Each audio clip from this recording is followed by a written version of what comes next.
तो वृंदावन में एक संत थे, वो रोज सोहनी सेवा करते थे, झाड़ू लगाते थे पूरे वृंदावन में, यत्र तत्र जहां उनका मन करता था उसी कॉलोनी का आज पूरी सफाई करते। सुबह 4 बजे से उनका यही भजन था, यही संध्या थी, यही नाम जप था।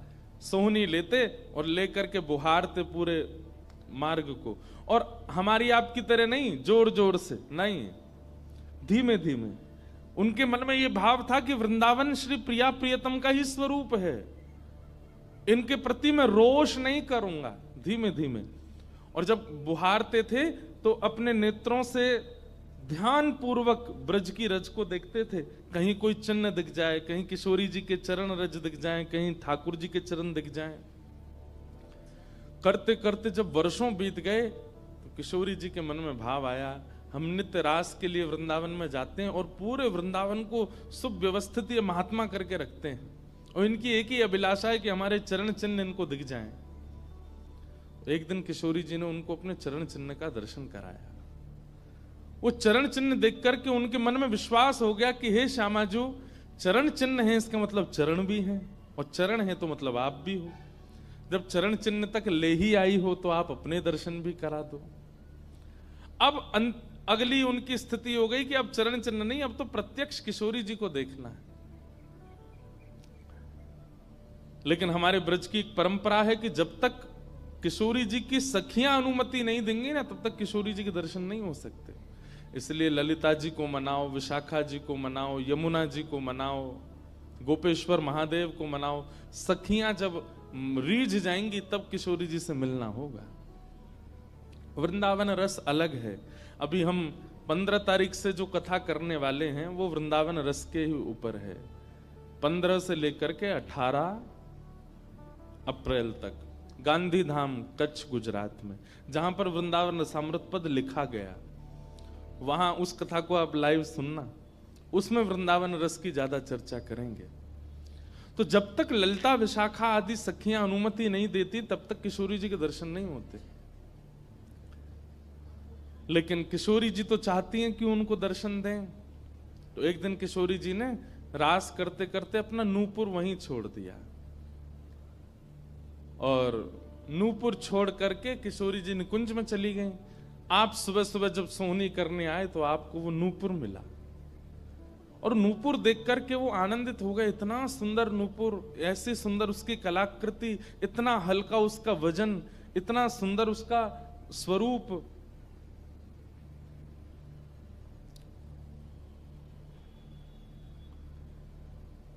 आपके मन में भाव आया कि कोई बड़े घर की लाली होगी, उसका रह गया होगा, मैं रख लेता हूं, कभी कोई मिलेगा मांगने आएगा कि भाई हमारा नूपुर दो तो मैं दे दूंगा। आपने वो नूपुर अपने पास रख लिया। नूपुर से दर्शन किशोरी जी ने कईयों को कराए। इसलिए वृंदावन में जब चला कीजिए ना, बहुत ध्यान पूर्वक देखते हुए पृथ्वी को चला कीजिए, क्या पता क्या मिल जाए।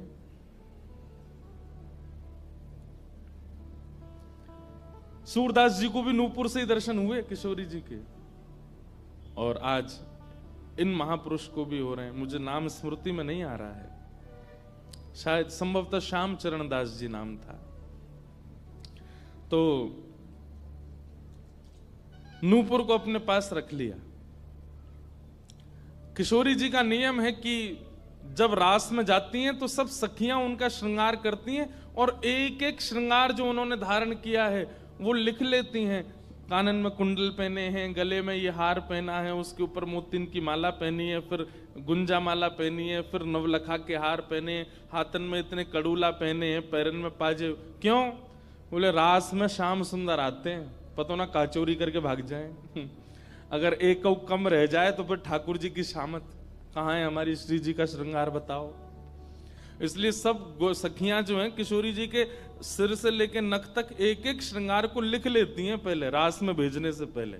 और फिर रास में आने के बाद, रास से आने के बाद फिर सब सखियां एक एक श्रृंगार, एक बोलेगी हाँ भाई कानन में ये कुंडल हैं, सिर पर ऐसा सुंदर वो है, गले में ऐसी माला है, हाथन में कड़ूला, पामन में ये 2 पाजेब हैं, सब गिनती करो।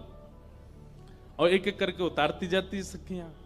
आज किशोरी जी के चरणों का एक नूपुर नहीं है। शाखा आदि बोली हे श्यामाजू आपका एक नूपुर कहां गया? बोले अरे मो तो पतो ना है, सके नृत्य करते करते रह गए हो वृंदावन में। ललिता विशाखा बोली स्वर्ग के इंद्र के हाथी के दांतों से बना हुआ नूपुर है, वो सामान्य नूपुर नहीं है। आपके ऊपर तो कोटि कोटि ब्रह्मांड वारी वारी जाते हैं किशोरी जी, पर वो नूपुर ठाकुर जी ने आपको भेंट किए हैं, बड़े बहुमूल्य नूपुर हैं। अब किशोरी जी बोली मोह ना पता कहां रह गए हो कहीं पे। किशोरी जी तो मन बना चुकी है ना, दर्शन देना है उनको। तो ललिता विशाखा ने विचार किया कि हम ही जाती हैं, ढूंढ के आती हैं निकुंज में, कहां है वृंदावन में। बोले अपने रूप में तो नहीं जाएंगी, तो एक वृद्धा का रूप धारण किया, एक वृद्ध मैया का रूप धारण करके ललिता विशाखा गई और वृंदावन में ढूंढने लगी नूपुर कहां है। तभी ढूंढते ढूंढते वो महाराज जी सोहनी कर रहे थे, उनके सामने पहुंची। अरे बाबा हमारी लाली आई सवेरे सवेरे यहां पे, और बाके पाम को एक नूपुर रह गयो, तेने देखो। बाबा बोले तुम कौन हो रही? बोले हम पास के गांव की रहवारी, हमारी बहू है वो, और या की लाली है वो, जाको नूपुर रह गयो है। बाबा बोले मैं कैसे पहचान जाऊं कि तुम्हारी ही लाली का नूपुर है? भाई मनचले लोग हैं, बहुमूल्य वस्तु किसी पे देखते हैं तो सब अपना अपना बताते हैं। रोड में अगर 100 रुपया गिर जाए और 50 लोग वहां से निकल रहे हों, कि कोई पूछे भैया 100 रुपया किसका, सब अपनी जेब चेक करते, भले ही कुछ लेके नहीं थे, भले ही जेब में कुछ नहीं था, फिर भी देखते लग तो मेरा ही रहा थे, मेरे जेब में 100 रुपए तो थे। सब अपना बताते हैं बहुमूल्य वस्तु को। तो मैं कैसे मानूं कि तुम्हारा नूपुर है? अरे बाबा हम कह रहे हैं तुम थे। बोले कहवे को अभी मैंने तो मैं तो असमंजस में पड़ जाऊंगा कि मैंने गलत आदमी दे दियो। बाबा फिर कैसे मानेगो? बोले एक नूपुर मेरे पास है, एक नूपुर तुम्हारी बहू ने ही पहन रखो होगो, वाकू ले आओ और यहां लाकर के मुझे पहले नूपुर की पहचान करा तो मैं दूसरा दे दूंगा। ललिता विशाखा बोली बड़ो चतुर बाबा है, श्री जी को बुला रहा है। अरे बाबा तो शर्म ना आवे, ऐसी घर की बहू बेटी ने हम तेरे पास लेके आवेंगे? बाबा बोले तो फिर चले जाओ, तुम पे भैया खूब धन धान्य, दूसरों ऊपर बनवा लियो, जे मुंह पे ही रहने दो। ललिता विशाखा बड़ी चिंता में लौट करके आई तो किशोरी जी बोली क्या बात है, आप इतनी चिंतित क्यों? बोले एक बाबा है, बाने आपको नूपुर धल लियो, यूं कह रहा है कि पहले जिनके पास एक नूपुर है उनको लेके आओ, तब दूसरा दूंगा। तो श्री जी बोली इसमें क्या देर है, फिर ले चलो, चलते हैं ना। विशाखा जी समझ गई, बोले हे ललिता जी ये सब लीला किशोरी जी कर रही हैं, इनको दर्शन देना है उनको, और हमसे और आपसे स्पष्ट कह नहीं सकती, क्योंकि हम तो फिर सबको परखने लगती है ना कि इसमें कोई दोष तो नहीं, इसमें क्या गुण है। इसलिए किशोरी जी सीधे हमसे नहीं बोल करके और ये लीला कर रही हैं, इनको ले चलो।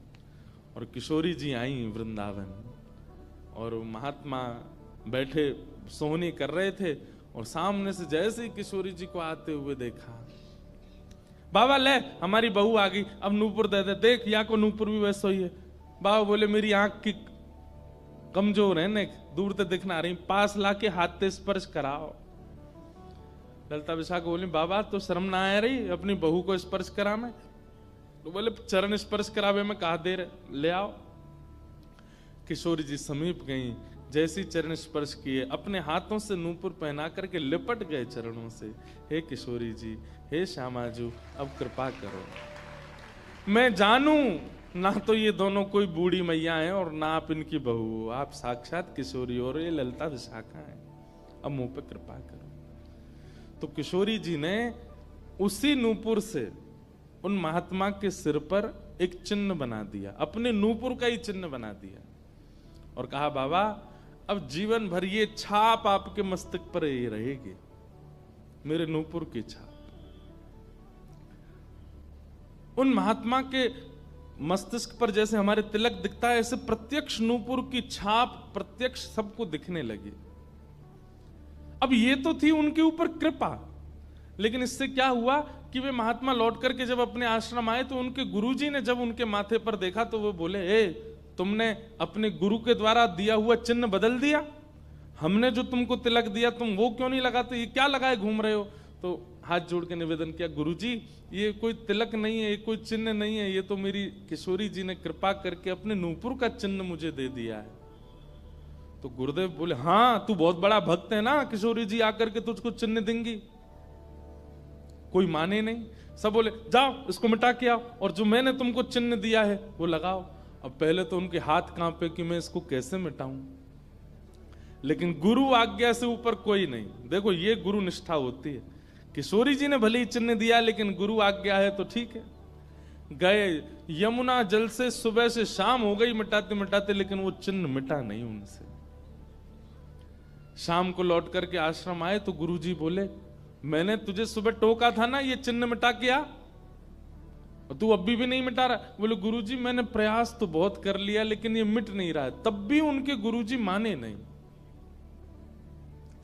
अब तो महाराज ये होने लगा कि गुरुजी को इतना क्रोध आ गया कि ये इतना हट कर रहा है कि हमारे द्वारा दिया गया तिलक चिन्ह उसको अस्वीकार करके और ये मनमुखा चिन्ह लगाए घूम रहा है माथे पर। गुरुजी ने सब अपने परिकर के लोगों को बैठा करके पंचायत करी आश्रम में। बोले इसको निकालो, जब हम में श्रद्धा नहीं, हमारे स्वरूप में श्रद्धा नहीं, हमारे तिलक में श्रद्धा नहीं, तो क्यों रहता है यहाँ पे। वो रोते रोते बोले गुरुजी मैं सत्य बोल रहा हूं, ये किशोरी जी ने चिन्ह दिया है और मैं खूब प्रयास कर रहा हूं, नहीं तो आप प्रयास कर लीजिए, ये मिट नहीं रहा है। अच्छा अब हमसे चाहता है कि हम तेरे माथे को छू करके मिटाएं, नहीं माने। तब उन्होंने नेत्र बंद करके किशोरी जी का स्मरण किया, हे श्यामाजू मैं किसी को प्रमाणित ये नहीं करवाना चाहता कि आप मुझे मिली हो, पर मेरे गुरु के चित्त में मेरे प्रति अविश्वास आ रहा है, इसके लिए कोई आप लीला करो। तो भगवान के सखा श्री सुबल जी की ये आराधना करते थे। ये जो महापुरुष थे ये ठाकुर जी के सखा सुबल का चिंतन करते थे कि कभी मैं ठाकुर जी से मिलने का मन हो तो सुबल, जैसे भगवान के सखा है ना, तनसुका मनसुका धनसुका मधुमंगल श्रीदामा सुबल, तो ये सुबल का चिंतन करते थे कि सुबल कभी कृपा करेंगे तो मुझे ठाकुर जी से मिला देंगे। ऐसे सखियों का चिंतन करते हैं किशोरी जी के दर्शन करने वाले, और सखाओं का चिंतन करते हैं ठाकुर जी का दर्शन करने वाले। तो इस सुबल का चिंतन करते थे। तो किशोरी जी ने सुबल को बुलाया। सुबल आए, श्यामाजू आज्ञा करो। बोले आपको हमारा एक काम करना है। एक महात्मा पर हमने कृपा करके उसको अपने नूपुर का चिन्ह दिया है और उनके गुरुदेव को विश्वास नहीं हो रहा कि ये चिन्ह हमने दिया है, इसलिए वो आपकी आराधना करते हैं, आपको बहुत बचते हैं। आप जाकर के हमारी तरफ से ये प्रमाण दे दो कि हमने चिन्ह दिया, क्योंकि उस सभा में कई लोग ऐसे हैं जिनको मेरे दर्शन का अधिकार नहीं है और मैं तो जाना चाहती हूं पर ये ललिता विशाखा मुझे जाने नहीं देंगी, इसलिए आप जाकर के वहां प्रमाणित कर दो कि ये चिन्ह मैंने दिया है। तब भगवान के सखा सुबल साक्षात उस आश्रम में प्रकट हो गए और प्रकट होकर के जैसे देखा दिव्य देह, दिव्य तनु, दिव्य तेज निकल रहा है, सबने प्रणाम किया। बोले कि ये आपका परिचय। बोले मैं भगवान का सखा सुबल हूं। देख करके सबने बोले आप कैसे आए। बोले हे गुरुदेव आप अपने शिष्य पर इतने रोष कर रहे हो, ये चिन्ह ये किशोरी जी ने ही इनके माथे पर पधराया है, आप इनके ऊपर नाराज मत हो। अब सुबल प्रमाणित करके चले गए। अब क्या हुआ, गुरु जी को आत्मग्लानि होने लगी। बोले मैं गुरु हूं और मेरे चेला को ठाकुर जी मिल गए, श्री जी मिल गई और मुझे विश्वास नहीं हुआ।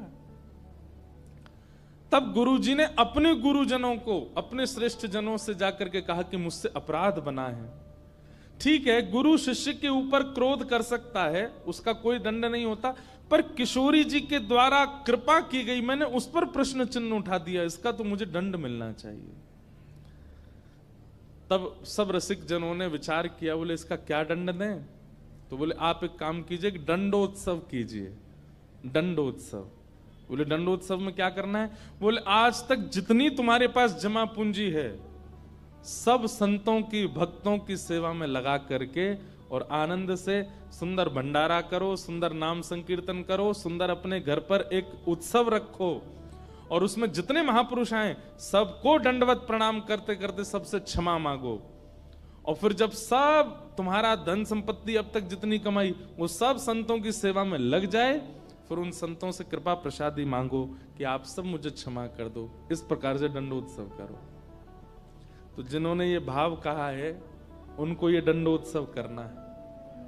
दंडोत्सव मतलब अब पूरे जीवन की जमा पूंजी तो खर्च नहीं कर पाओगे, पर हां पिछले 3-4 साल में जो जमा कर रखा है प्रयास करो उससे। पंढरपुर में वारी जाती हैं, हमें भैया बता रहे थे अपने जो जिनके साथ हम घूम रहे थे कल, कि यहाँ वारी जाती है, यहीं से जाती है श्री पंडरीनाथ भगवान की वारी में इतने सारे वैष्णव जाते हैं, उनकी सेवा में लगा दो। वृंदावन जाके कुछ लगाया हो, पंढरपुर में लगा दो, गोवर्धन में लगा दो, और सुंदर अपने घर पर एक ठाकुर जी का उत्सव करके किसी श्रेष्ठ को वृंदावन से बुला करके उनका सुंदर संकीर्तन करवाओ, कथा करवाओ, 2-3 दिन का ही कोई उत्सव रखो।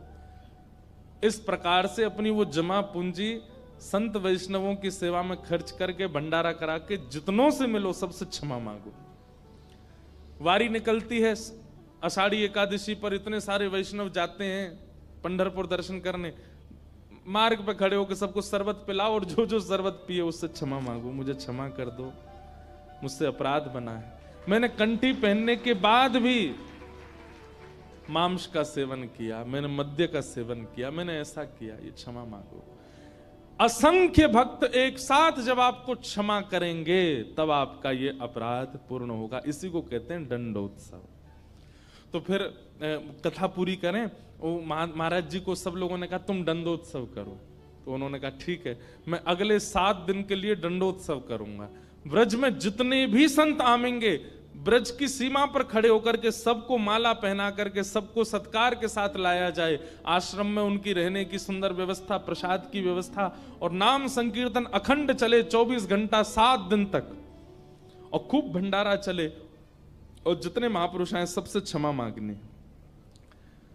तो जब ये दंडोत्सव का बात हुई तो गुरु जी ने दंडोत्सव लिया, और चेला बेचारे जिनको किशोरी जी ने चिन्ह दिया था वो मन में सोचने लगे ये क्या हो रहा है, मेरे कारण मेरे गुरुजी को दंडोत्सव करना पड़ रहा है। तो उन्होंने अपने गुरुदेव के सामने प्रणाम करते हुए अपनी झोली फैला के कहा गुरुजी मुझे एक भिक्षा दे दो।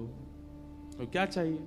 बोले जो दंडोत्सव आप करना चाह रहे हैं वो मुझे करने दीजिए, आप विराजिए, आपकी जगह मैं करूंगा, मैं शिष्य हूं आपका।